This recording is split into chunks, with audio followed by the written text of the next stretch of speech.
Wel, o'n i ddim yn siŵr beth I bregethu heno, ac yn y diwedd, penderfynu mynd nôl at hen destun. Weithiau mae'n dda I wneud hynny. Dda I fi, os dwi ddim yn siŵr I fynd nôl at destunau adnodau fi'n gwybod sydd yn ffefrynnau, os licwch chi, gyda fi. Ac mae'n iawn bod ffefrynnau, den ni'n credu, a testunau sydd yn ffefrynnau hefyd, fel pregethwyr. Ac yn sicr dyma un o fy ffefrynnau I. Felly, ni'n mynd I droi heno at Actau 16 a adnod 14. So, verse 14. Ac yn gwrando yr oedd gwraig o'r enw Lydia, un oedd yn gwerthu porffor o ddinas Thyatira ac un oedd yn addoli Duw. Agorodd yr arglwydd ei chalon I ddal ar y pethau yr oedd Paul yn ei dweud. Tyba bach yn wahanol yn William Morgan, fwy cyfarwydd I rai ohonon ni ar ryw wraig ei enw Lydia, un yn gwerthu porffor o ddinas y Thyatiriaid. Yr hon oedd yn addoli Duw a wrandawodd. Yr hon yr agorodd yr arglwydd ei chalon I ddal ar y pethau a leferyd gan Paul.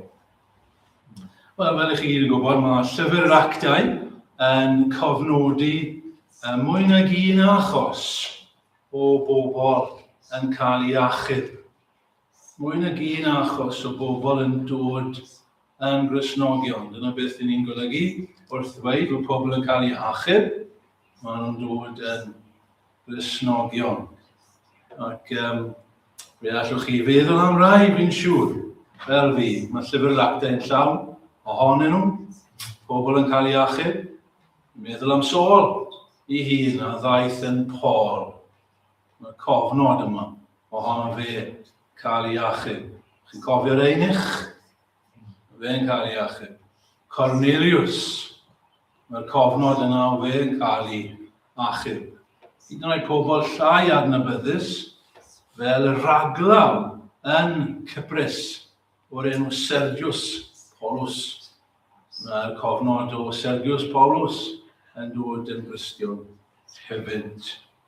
Wrth gwrs, roedd llawer mwy wedi dod yn Gristnogion na sydd yn cael ei cofnodi yn yr Actau. Ac yn y benod ddarllenysu, penod 16 o lyfr yr Actau, ni'n cael 3 fyna yn cael ei enwi, nad oes enw yn cael ei rhoi iddyn nhw chwaith. Ond mae'r ferch oedd yn ag ysbryd cythreilig, ysbryd dywiniaeth, oedd yn dilyn Paul a Silas. Paul yn ystyrio wrthi, ac mae hi'n cael ei achau, a mae hi'n cael ei hachub. Wedyn mae'r ceidwad y carchar yn enwog iawn. Mae e'n cael ei achub hefyd. A mae hon wedyn y wraig yma Lydia. Mae Luc yn cofnodi ei thrwedigaeth hi. A mae wastad yn dda I ni, dydy, I edrych, I weld beth sydd yn digwydd pan mae rhywun yn cael ei achub. Dyna un o'r pethau ni moyn I ddigwydd fan hyn yn y tabernacl. Ni moyn pobl I ddod, gwrando ar y Efengyl, ac maen nhw'n cael eu hachub. Maen nhw'n dod yn Gristnogion. Felly mae'n dda I ni.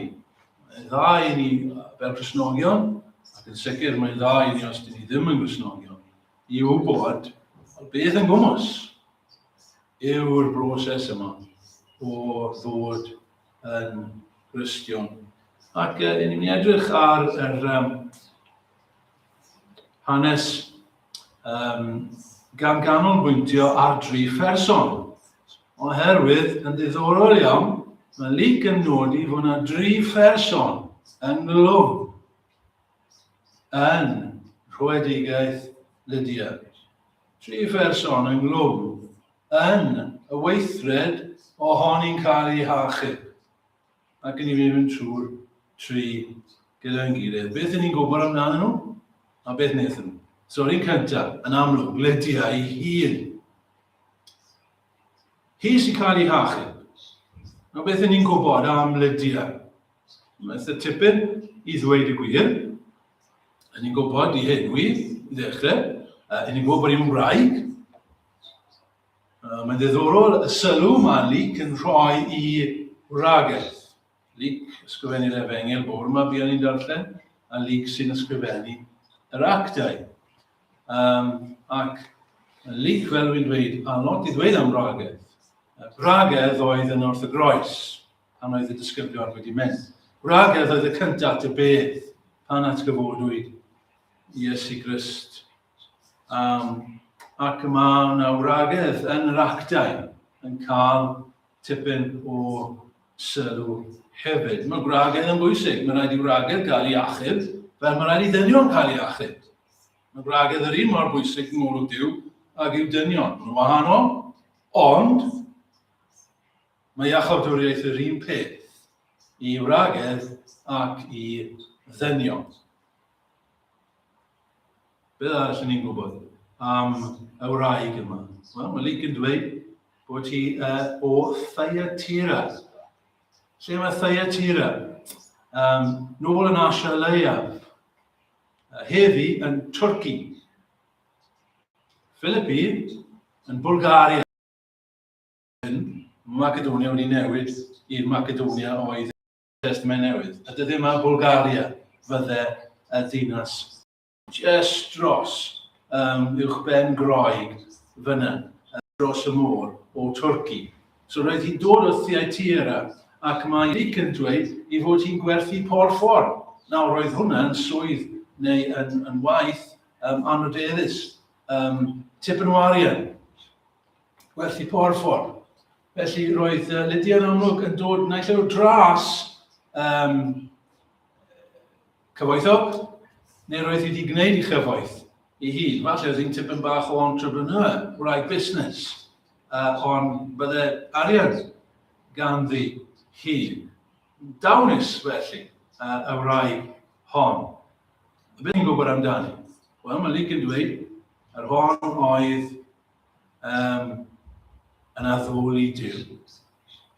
Yn addoli Duw. Nid I ddewis oedd hi, ond roedd hi gydag I ddewon yn Philippi yn addoli Duw. Roedd hi'n un o'r bobl hynny oedd ddim o dras I ddewig wedi dechrau gweld bod rhywbeth arbennig yn crefydd yr Iddewon. Tebyg iawn i'r canwriaeth, y bore yma, yn Hapernau. Tebyg iawn i'r Einich. Tebyg iawn I Cornelius. Nid Iddewon oedden nhw, ond oedden nhw'n gweld. Mae'r peth yn un addoli gyda diwiau Groeg, mae'n nonsens. Ond mae'r Iddewon, mae rhywbeth gyda nhw. Ac felly roedden nhw wedi troi at Iddewiaeth ac yn addoli Duw yr Iddewon. Beth arall I ni'n gwybod amdani? Roedd wedi dod I gwrdd gweddi. Dyna pam oedd hi yna, gyda'r wragedd wrth afon. Wedi dod I weddio ar y Duw yma, yr unig Dduw. Dim Zeus neu un o'r rai eraill, ond Duw Abraham ac Isaac a Jacob. Ac beth arall amdani, rhywbeth da. Yr hon mae'n dweud, oedd hi yn gwrando. Ac yn gwrando yr oedd gwraig o'r enw Lydia. Chi rwy'n medd da mewn cynulleidfa. Dyfe, pobl sydd yn gwrando. A peth lleiaf mae pregethwr moyn yw pobl yn gwrando. A peth gweithaf I pregethwr yw pobl ddim yn gwrando. Wel, roedd hon yn gwrando. Gwrando'n astudd fyna yn y cwrdd-gweddi yn Philippi. Ond, ni ddim wedi nodi'r prif peth am Lydia. A beth yw'r prif peth am Lydia? Roedd ei chalon hi ar gau. Roedd ei chalon hi ar gau. Dwi'n dweud hynny, wel mae'n dweud ond mae'n cael ei awgrymu yn diwedd. Achos mae'n dweud yr hon ar agorodd yr arglwydd ei chalon.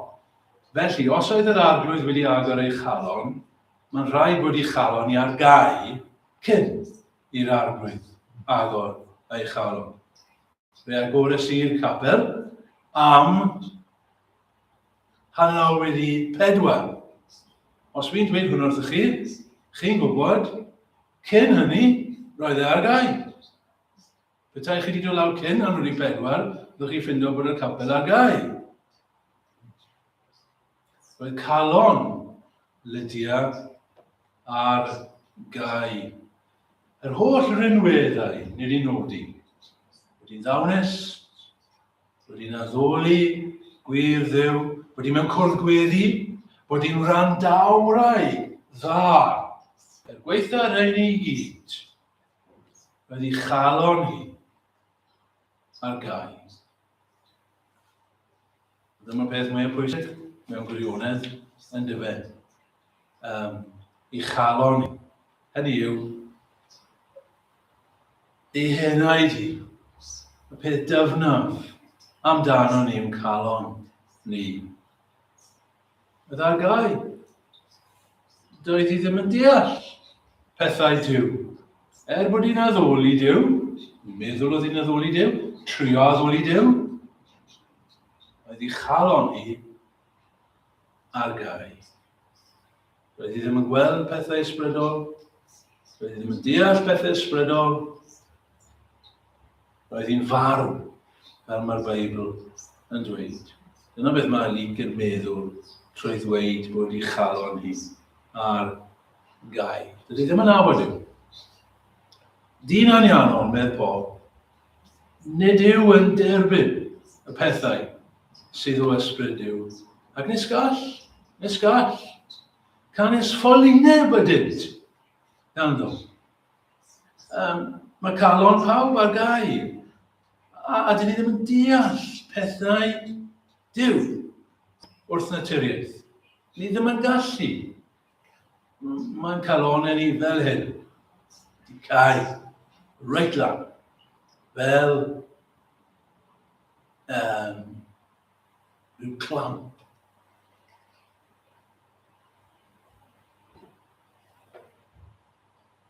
A does dim ots beth yw'r neges. Dim ots os yw'r neges y mwyaf clir o'r pwlpit.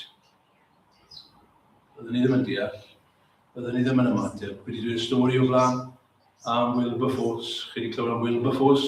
Neu chi Christian Roy oedd Wilberforce yn y 4th ganrif ar 15 ac fe oedd yn fwy na dim wedi brwydro yn erbyn cathwasiaeth. Ac roedd e'n ffrindiau gyda'r prif weinidog William Pitt. Ffrindiau agos. Ond oedd Pitt ddim yn Gristion. Ac roedd Wilberforce yn am iddo fe ddod yn Gristion. Oedd wedi gwahodd i gwrdd yn Llundain. A pregethwr enwog yn pregethu yna. A Wilberforce yn mynd ac yn eistedd ac yn gwrando ar y bregaeth. Yn meddwl, mae hwnna'n gred. Just beth sy'n eisiau Pitt i glywed. Yn mynd mas. William Pitt yn troi at William Wilberforce ac yn dweud, does dim syniad gen i. Beth oedd y dyn yn siarad yna? Roedd e ddim yn dyn twp, roedd e'n dyn clyfar. Oedd i gael o'n ar gau. Falle rhywun yn gwrando arna i. Chi'n clywed geiriau, ond mae'ch cael o'n ar gau. Chi ddim wir yn deall. Chi ddim wir yn gwybod. Chi heb wir profi. Chywod, dydy'r llais yna heb feddylhau eich afrywiog fron chi. Chi ddim yn gwybod am y pethau hyn.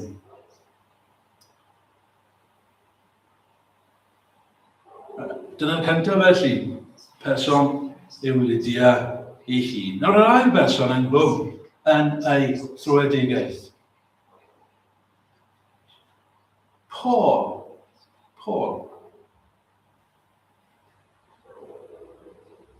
Roedd Lydia gyda'r gwragedd wrth afon yn Philippi. A phwy ddath yna Beth ni'n gwybod am Paul? Wel, ni'n gwybod lot o bethau am Paul, achos mae llawer o lyfr Actau am Paul.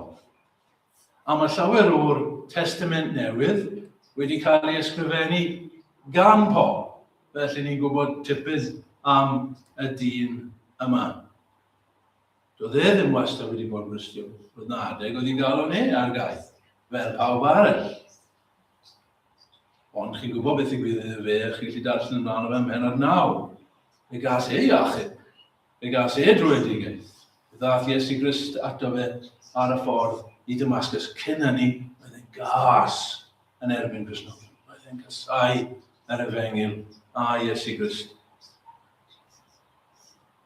Ond fe ddaeth e, a fe ddaeth Iesu Grist ato fe. Pam? Wel, bennaf i ddweud wrth Paul bod e'n mynd i fod yn offeryn iddo fe i fynd i'r byd, i bregethu'r Efengil, i ddweud wrth pobl eraill yn newyddion da. A fe sydd fan hyn wedi cyrraedd Philippi, fel wedys i yn gynnefach, y rai cyntaf i gyrraedd Ewrop a'r Efengil. Ac mae'n sabath. Ac maen nhw'n mynd i lan afon. Dim dynion na. Dim yn ymddangos bod na synagog yn Philippi. Ac felly mae'r gwragedd yma yn mynd i'r lan yr afon. Ac be nath Paul?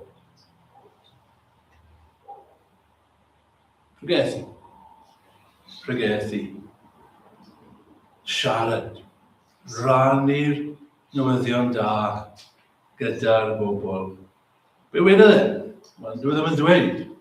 Dyw lyc fan hyn ddim yn dweud beth wedodd Paul wrth y gwragedd. Ond ni'n gallu dychmygu. Ni'n gallu tybio. Gallu rhoi syniadau o beth wedodd Paul. Achos gweddill y llyfr a gweddill y Testament Newydd, ni a syniad da o beth bydde Paul wedi dweud wrth y gwragedd yma. Be bydde wedi dweud wrth nhw? Wel, allai ddweud wrthych chi yn siŵr bydde wedi dweud wrth nhw am Dduw. Bydde wedi dechrau fyna, y gwragedd yma. Achos mae eisiau bobl glywed am Dduw. Oedd e'n meddwl bys y Paul wedi siarad am cynhesu byd eang. Oedd e'n meddwl bys y wedi siarad am anghyfiawnder caethweisiaeth. Oedd e'n meddwl bydde wedi siarad am anghyfartalwch, ryfel. Dyna'r pethau hynny. A dyna'r pethau ni'n clywed, ynddo fe? Na. Dys i'n eisiau i bobl clywed, fel yn y benod nesaf pan mae'n mynd i Athen. Yw am Dduw. Chi bobl Athen. Rydewch, mae yna Dduw i gael. Y Duw a wnaeth y nefoedd a'r ddaear. Nid yw yn trigo mewn temlau o waith dwylo. Fe a greodd y byd yma. Ac ynddo fe, i ni'n byw ac yn symud ac yn bod, di ni ddim yn bell, dyw e ddim yn bell o'r un ohono ni. Dyna beth fysa Paul wedi siarad amdano fe wrth y gwragedd yma. Dyma beth sy'n eisiau bobl clywed am Dduw, am ei byrdau fe, am y ffaith bod e wedi datguddio ei hun, am y ffaith bod gorchmynion gyda fe. Mae wedi rhoi gorchmynion i gorchmynion sydd yn dda. Dyma sy'n eisiau bobl clywed. Clywed am cynhesu byd eang. Pobl eraill siarad am hynny. Ond mae eisiau'r eglwys pregethu am Dduw wrth bobl. Ydy radio ma'n bore yma. A ryw oedfa ar y radio. Radio 4. Am Mothers Union. Neis iawn. Ond dydy hwnna ddim yn ei newid neb, ydy ddim yn ei roi unrhyw efengil i neb. Mae eisiau bobl clywed am Dduw. Yna beth bys y Paul wedi dweud wrthyn nhw. A beth arall bys y wedi dweud wrthyn nhw. Wel, ydych chi fentro, beth y wedi dweud wrthyn nhw hefyd. Bod yna Dduw i gael yn y nefoedd, sydd wedi rhoi gorchmynion i ni, i fyw ein bywyd yn hapus. Ni wedi methu cadw nhw, ni wedi methu'r safon, nôl at bore yma. Bod ni ddim a haeddiant o gwbl. Does dim cyfiawnder gyda un ohono ni. Tyber os oedd Lydia'n meddwl bod hi'n dda yn dod i'r afon yna, yn dda yn addoli y gwir Dduw, ond ddim yn nabod y Duw yma. A dyma Paul yn dweud, sgrwch, i ni gyd wedi methu. Does dim ffordd i ni gyrraedd y Duw yma trwy ein cyfiawnder ein hun. Ond allwch chi fod yn siŵr bys y Paul wedi bod yn bellach na hefyd. A dweud wrth y gwragedd hyn, ond mae Duw wedi darparu ffordd i ni. Mae wedi darparu ffordd i ni i adnabod y Duw yma trwy y gŵr a benododd Allwch chi fentro byddai Paul wedi dod â mewn rhywbryd, rhywle yn y bregaeth am Iesu Grist. Chos falle oedd y gwragedd yma wedi clywed am Iesu Grist. Di ni wedi, ond nhw ddim falle. Falle wedi clywed rhywfaint am y rabi yma, oedd wedi byw ym Palestina rai blynyddoedd yn gynt ac wedi cael ei groesoelio. Ond bydden nhw ddim wedi clywed llawer. A roedd Paul yn mynd atyn nhw i ddweud wrthyn nhw, glywch, chi wedi clywed am Iesu? Na? Wel, dyma'r hanes. Fe fi yn fyw fel dyn perffaith. Ond fe dwrwyd ar groes. Ond ar y trydydd dydd fe gododd e. Ac ynddo fe, mae gobaith i ni. Ynddo fe mae haeddiant i ni. Fe ath e'r groes yn ein lle ni. Gymryd ein pechodau ni. Falle chi wedi clywed am Meseia a'r gwas dioddefus yna. Fe yw e, y Meseia yw e. Dia efe ar gymell ein gwendid ni ac y ddig ein ddoluriau. Fe yw e, Iesu Grist. Mae wedi dod i'r byd. A mae rhaid i chi edifarhau. Mae rhaid i chi gredu yno fe. Mae rhaid i chi droi ffwrdd o'ch pechodau. Ond mae rhaid i chi roi eich ymddiriadaeth, eich hyder, yn yr Iesu hwn. Felly Paul yw'r ail, yn blwm, yn rhwedigaeth, Lydia. Ond mae'n drydydd, yn oes e. Trydydd person oedd yna, wrth yr afon, ac yn bwysig iawn, yn rhwedigaeth Lydia. Nid Timotheus, bod yna. Nid Luc, bod yna. Nid Silas. Ond rhywun anweledig a ddaeth i'r cwrdd bach yma wrth yr afon. Yr un anweledig yma sy'n goffod dod i bob cwrdd neu mae bob cwrdd yn wastraff amser. Ond fe ddaeth e i Philippi. Ac fe ddaeth at Lydia hefyd. Heb i bresenoldeb fe, byddai hi ddim wedi newid. Heb presenoldeb y trydydd yma, byddai ni ddim yn gwybod dim byd am Lydia, byddai Lydia yn dim byd. Ac yn gwrando, yr oedd gwraig o'r enw Lydia, un oedd yn gwerthu porffordd ddinas Thyatira, ac un oedd yn addoli Duw, yr hon, yr agorodd yr Arglwydd, ei chal. Yr Arglwydd oedd yna, fe yw'r trydydd, fe yw'r person yma sy'n gorfod bod yn bresennol pan mae rhywun yn cael ei calon wedi agor, pan maen nhw'n cael ei hachub. Yr Arglwydd, gwrs yw'r Arglwydd Iesu Grist.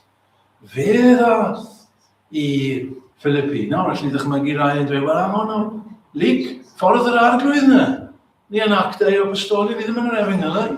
Mae Iesu Grist yn yr Efengylau. Dydy Iesu Grist ddim yn yr Actau. Mae Iesu Grist wedi marw. Ond ddim wedi marw. Ond fe atgyfododd e ar y trydydd dydd. A mae'n byw. A mae'n gweithio. A dyna pwynt. Luc yn ysgrifennu llyfr yr Actau. Mae'n cario ymlaen y gwaith. Y gwaith yn y dechreuodd e, tra ar y ddeia, mae'n parhau. Mae'n parhau trwy ysbryd glân e, ar y ddeia nawr. A mae Lydia ac eraill yn brawf o hynny. Fe sydd yn dod i'r cwrdd gweddi yma. Mae'n weithredol, chi'n gweld. Ydy Iesu Grist ddim jyst yna fel rhyw spectator yn edrych lawr. Cwrdd gweddi yn Philippi, mae'n edrych i weld beth sy'n digwydd. Na, mae'n dod yna. Mae'n dod i'r cwrdd gweddi. Yr Arglwydd Iesu Grist ei hun. Mae fi adeiladau fe eglwys. Mae Iesu Grist. Mae'n dod i'w eglwys. Mae'n adeiladu, mae'n rodio ymlith gan hwyll bren, y saith gan hwyll bren. Dyma beth sydd eisiau arno ni. Byddwn ni'n dweud yn aml. Heb I bresenoldeb heb o'r ein dod. Dyw cyrddau ni werth dim byd. Wyddio yn ni, ffrindiau, yn fwy na dim. Iesu Grist I hun yn dod i'n cyrddau ni. Bod e'n siarad yn ein cyrddau ni. Bod ni'n ymwybodol ohono fe yn ein cyrddau ni. Beth mae e'n gwneud pan mae e'n dod fan hyn? Yr hon, ar agorodd yr arglwydd, ei chalon. Mae chalon I ar gau, fel ni wedi dweud. Mae'r arglwydd yn dod, ac mae'n agor I chalon. Ni ddal ar y pethau eleferyd gan Paul. Calon yw'r broblem. Calon yw'r gareg. Pam I ni fel I ni? Calon I. Calon chi'r broblem. Pam I chi'n neud y pethau I chi? Calon chi'r broblem. Pam chi'n dweud celwydd? Calon chi'r broblem. Pam chi'n disgwyl ar pethau? Dylech chi ddim disgwyl arnyn nhw. Ach calon yw'r broblem. Pam chi'n meddwl pethau? Dylsech chi ddim meddwl a chi'n cywilydd ohonyn nhw. Ach calon yw'r broblem. Iesu Grist wedi dod. Agor y galon. Neb arall, y Paul ddim yn gallu neud e, o Lydia ddim yn gallu neud e, chi ddim yn gallu neud e, wi ddim yn gallu neud e, ond mae'r arglwydd yn gallu neud e. Mae'n gallu agor galon. Fôl eto gyda bore yma, dyn ni, am I awdurdod I wneud y pethau hyn. Pam mae unrhyw un yn dod yn ystion? Oherwydd mae Iesu Grist yn weithio. Chi'n clywed pobl yn dweud yn Saesneg fel hyn, and I open my heart to the Lord. I open my heart to the Lord. Ni'n gwybod beth maen nhw'n meddwl. Ond fwy cywir yw, and the Lord opened my heart. Nid ni sydd yn agor ein calon, ni ddiw, nes dim gallu dyn ni. Iesu Grist a ddaeth, ac agorodd ein calon ni. A dyma'n cysur ni, bod dal yn gallu gwneud hyn. Agor ddrysau gyndyn ddorau'r galon I ni canu, yn dyn ni, a chwal na thlet pechod cas. Weithiau mae'n dod ac yn agor yn dawel fach. Weithiau mae'n cymryd amser. Ond dyn ni'n gweld falle rhywun arall yn gweld mewn person arall. Mae rhywbeth yn digwydd fyna. Mae Iesu Grist yn dechrau agor calon y person hyn. Fel yn Lydia. Yn dawel fach. Llef ddistaw fain yna. Weithiau mae fel blastio. A fel Paul. Ar ffordd I Damascus. Just bŵr lawr. Ac mae rhywun yn cael trwedigaeth dramatic. A fel yna. Beth mae'n golygu? Cyn bod ni'n dod I ben. Be mae'n golygu? Pan mae Iesu Grist yn agor calon rhywun? Wel, mae'n golygu bod ni'n dod I ddeall. Pethau ni ddim yn deall o'r blaen. A ni'n dechrau sylwi pethau yn y gair. Mae diddordeb dyn ni yn y gair. Ni'n moyn darllen y gair. O, pethau newydd o hyd ac o hyd yn dod I ni. Yn y Saesneg mae'n dweud, the Lord opened her heart to attend, to heed, respond, to pay attention to the things spoken by Paul. Roedd hi'n dal ar bob gair. Roedd hi'n deall y pethau hyn. Roedd yn fyw I ni. Chi'n cofio stori na mae bechgyn ifanc na lan yr Alban a Douglas Macmillan yn weinidog arnyn nhw, yn derbyn nhw I ddod yn aelodau ac yn gofyn iddyn nhw pryd oedd y newid wedi dechrau ynddyn nhw. A'r bechgyn yn ymateb. So I ddweud, oedd y ymateb, roedd y newid ddim yno ni. Roedd y newid yno chi. Pan oedd eich pregethau wedi dechrau dod yn ddiddorol. When your sermons began to be interesting. Wel, nid y pregethau oedd wedi newid. Ond nhw oedd wedi newid. A oedd y pregethau yn dechrau mynd yn interesting. Oedden nhw'n dal yno fe. Achos roedd yr arglwydd wedi dechrau agor I calon nhw. Deall pethau, teimlo hefyd, teimlo pethau, teimlo'r gair, cynnes i'r galw, rwy mi galw, teimlo, rhin y gwaed, dywalltwyd, drosto fi. Mwy na deall, mwy na teimlo, ymateb i'r gair. Mae Lydia nawr yn gallu ymateb i'r gair. Bydd hi'n gallu edifarhau. Chi ddim yn gallu edifarhau. No, chi ddim yn gallu, dyw pŵer ddim ddech chi. Hyd yn oed credu. Chi ddim yn gallu credu. Heb i'r arglwydd agor eich calon, ond pan mae yn, chi'n cael nerth i edifarhau, chi'n cael nerth i gredu. Chi'n cael y gras i wneud pethau hyn. Ffrindiau, ydyn ni'n gwybod am hyn? Ydyn ni fel Lydia? Oes yna Lydias yma? Wy'n siŵr bod yna Lydias yma o mlaen i heno o am fwy o bobl fel Lydia. Lle mae'r arglwydd wedi agor eich calon. Chi'n diolch heno bod yr arglwydd wedi gwneud hyn yn eich bywyd chi. Mae pethau hyn yn ddiarth. Os maen nhw, wel, gwyddiwch. Wel, arglwydd agor yng nghalon ni.